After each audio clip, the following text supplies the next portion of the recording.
Previously in episode 1 of the Christmas Compass. Just a parting gift from Aunt Lou. It's a compass that refuses to point north. I guess it's supposed to lead me somewhere magical. Wait, did that just hum? It might have? Emma, that's not just a compass. It's practically an invitation to an adventure. But humming's not exactly directions to the North Pole. Oh, it's a sign. This compass is leading you somewhere, Emma. Somewhere festive, mysterious, probably with great lighting. Okay, compass, lead the way.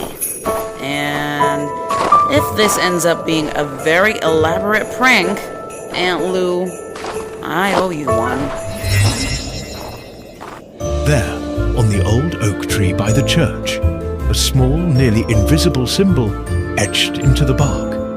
It was identical to the one on the compass. Do you two see this? That symbol is the same as on the compass. Alright, I'll admit it. This is intriguing.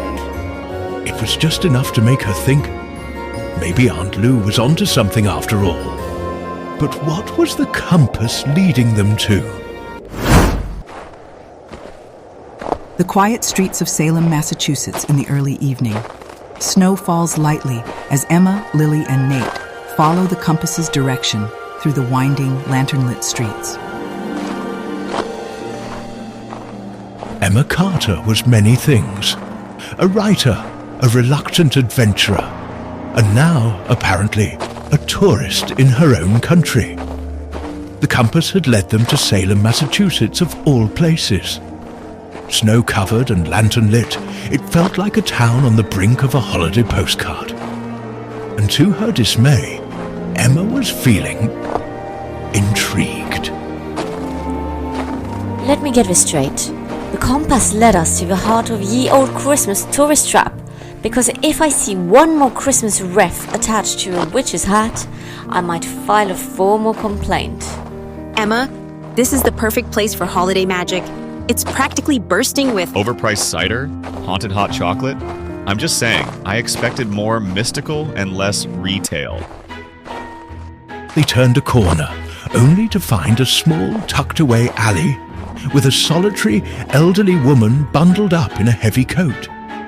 She seemed to be arranging a stack of yellowed hymn sheets at a makeshift stand. The compass needle started to tremble, pointing directly toward her. Emma, Lily, and Nate approach the elderly woman. Excuse me, is this, is there some kind of event here? Ah, you've come for the carol. You'll want to sing it before midnight. They say it keeps the holiday gloom away. Not that I believe it myself. But I've got a feeling about you. Emma, this is amazing. It's fate. Singing a carol to keep away the holiday gloom. It's like Christmas mythology. Or it's one woman's elaborate marketing strategy. Do we get charged by the verse, or is it a flat fee? No charge, dear. Just tradition. You see, back in my grandmother's day, they sang this carol every year to keep the spirit alive in the town. Some say it even rekindles a lost memory or two. Miss Martha handed each of them an old hymn sheet, the edges browned, with lyrics to a carol they'd never heard before. Okay, let me just ask the obvious question here. How exactly does singing in the cold bring back holiday spirit? You sing it and, well, you'll find out, or you won't. That's the beauty of a mystery, isn't it?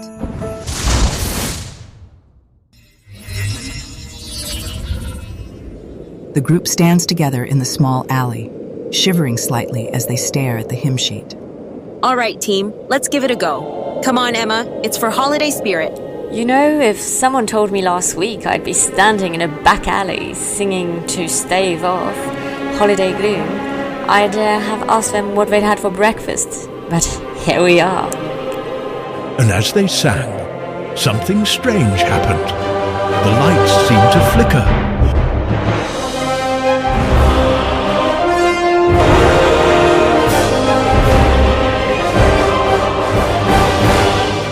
moment, Emma could almost feel the past echoing through the walls. It was as if the voices of those long gone joined their song, filling the alley with a warmth she hadn't felt in a long time. The soft, ethereal sound of other voices joining in, faint at first, then blending with the group's song.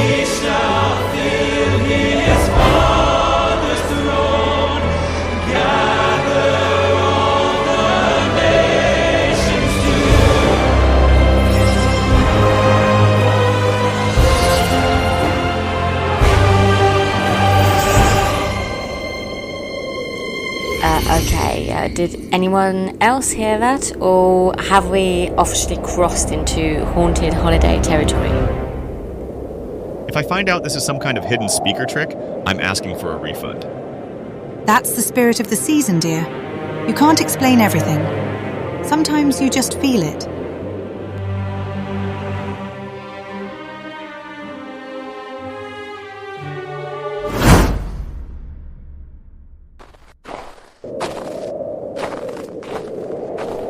For the first time, Emma couldn't shake the feeling that maybe, just maybe, her aunt had left her this compass for a reason. There was something oddly comforting about it, something that reached beyond logic and holiday cliches. Alright, so maybe singing a forgotten carol in a dark alley was worth a moment of curiosity. But if his compass leads us to a full-blown caroling tour, I'm calling it quits.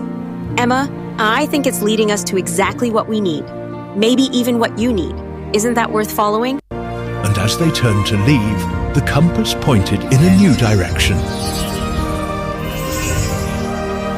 as if guiding them towards something even stranger. Where would it lead them next? Find out in the next episode of The Christmas Compass.